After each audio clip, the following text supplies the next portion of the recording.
सतर्क रहने की जरूरत है। मत भूलिए, करीब 3.5 दशक से आप सभी, पूरा देश न्याय के इंतजार में था। दिल्ली में जो कुछ भी हुआ उसके अपराधियों को सजा मिले, कांग्रेस के नेताओं को सजा मिले, ये पूरे देश की मांग थी। और आज भी ये मांग उतनी ही प्रबल है।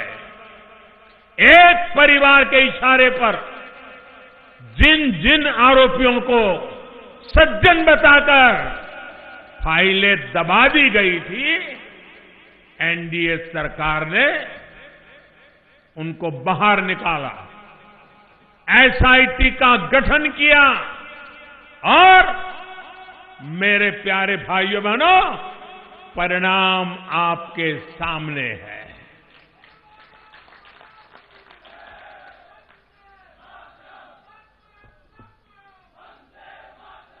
साथियों, केंद्र की एनडीए सरकार किसान हो, जवान हो या फिर नौजवान, हर सपने, हर आकांक्षा, हर भावना को साकार करने के लिए पूरी ईमानदारी, पूरी क्षमता से जुटी है। लेकिन कांग्रेस सिर्फ और सिर्फ झूठ और धोखाधड़ी की राजनीति कर रही है। आप ये भी याद करिए कि कांग्रेस ने किसानों के साथ क्या किया। किसानों की बरसों पुरानी मांग थी कि स्वामीनाथन कमेटी के रिपोर्ट को लागू किया जाए, लेकिन जब तक केंद्र में कांग्रेस की सरकार रही, वो इसे टालती रही। किसानों की इस मांग को पूरा करने का ऐतिहासिक फैसला भी एनडीए की सरकार ने ही लिया। इस फैसले की वजह से लगभग 2 दर्जन फसलों का समर्थन मूल्य लागत का 1.5 गुना तय हुआ है। अब हम राज्य सरकारों के साथ मिलकर प्रयास कर रहे हैं कि इस फैसले का पूरा लाभ किसानों तक पहुंचे। भाइयों और बहनों, जो दशकों तक किसानों के दर्द का इलाज नहीं ढूंढ पाए, एमएसपी पर फैसला टालते रहे, वो अब फिर झूठे वायदों से किसान की आंख में धूल झोंकने में जुटे हैं।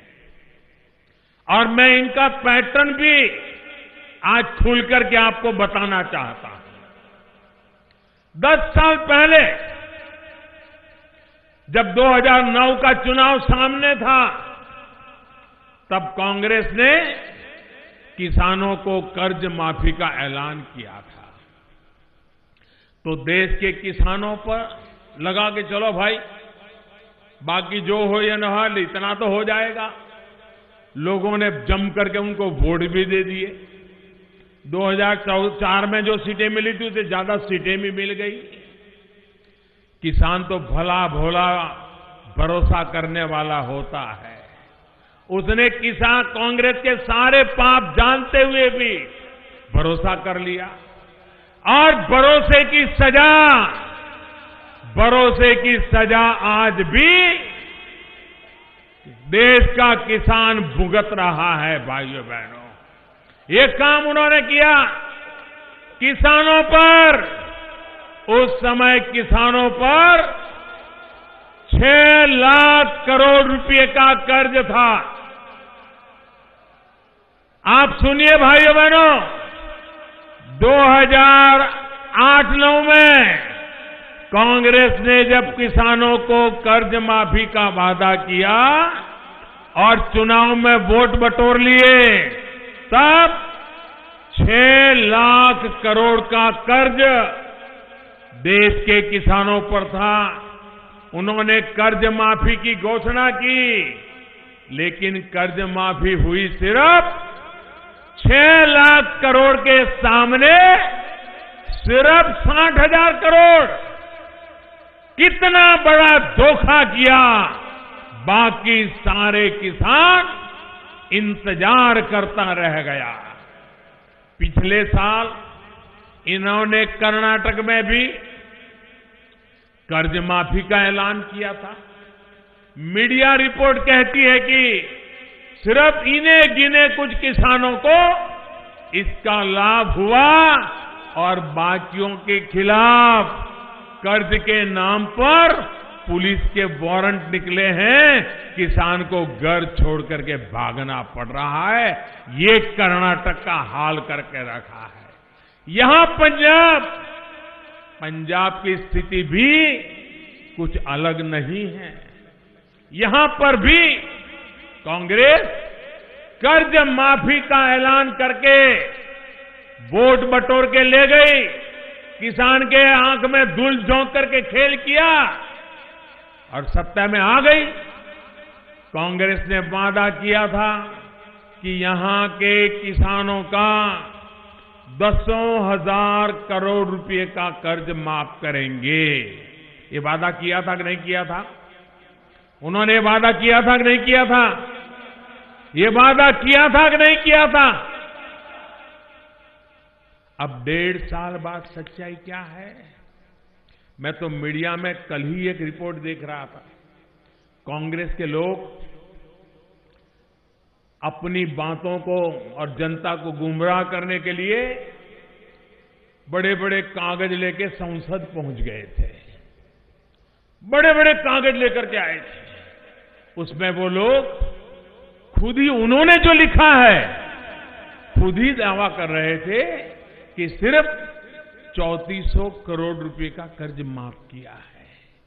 अब मुझे ये नहीं मालूम कि कितने किसानों को सही में इसका लाभ मिला, क्योंकि कांग्रेस का इतिहास तो इसमें भी दागदार है।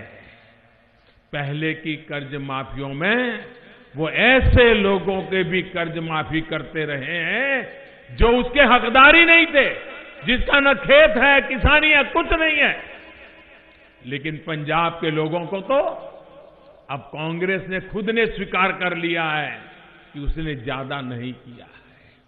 1.5 साल में सिर्फ 3400 करोड़ का कर्ज माफ। फिर ध्यान से सुनिए, अगर कांग्रेस का दावा सही है तो 1.5 साल में सिर्फ 3400 करोड़ कर्ज माफी कांग्रेस के लिए पंचवर्षीय योजना है क्या? किसान के मरने के बाद पहुंचोगे क्या? साथियों, आप ये भी मत भूलिए कि पंजाब सहित पूरे देश में छोटे किसान जिनके पास 1-2 हेक्टेयर जमीन है और जिनकी संख्या हिंदुस्तान में सबसे अधिक है, वो कभी बैंकों से कर्ज नहीं पाते हैं। उनको वो मिलता भी नहीं है। उनको तो साहूकारों से या दूसरे लोगों से कर्ज लेना पड़ता है। जब इन गरीब किसानों का ही कर्ज माफ नहीं होगा तो फिर किसानों से झूठ क्यों बोल रही है कांग्रेस? साथियों, जैसे कांग्रेस ने देश को दशकों तक गरीबी हटाओ के नारे के साथ ठगा, वो अब देश को कर्ज माफी के नाम पर ठग रही है। हालात तो ये भी थे कि न किसानों के पास बैंक खाते थे, न उन्हें पक्का मकान देने के लिए कांग्रेस ने कुछ सोचा और न ही उनके शौचालय के लिए कुछ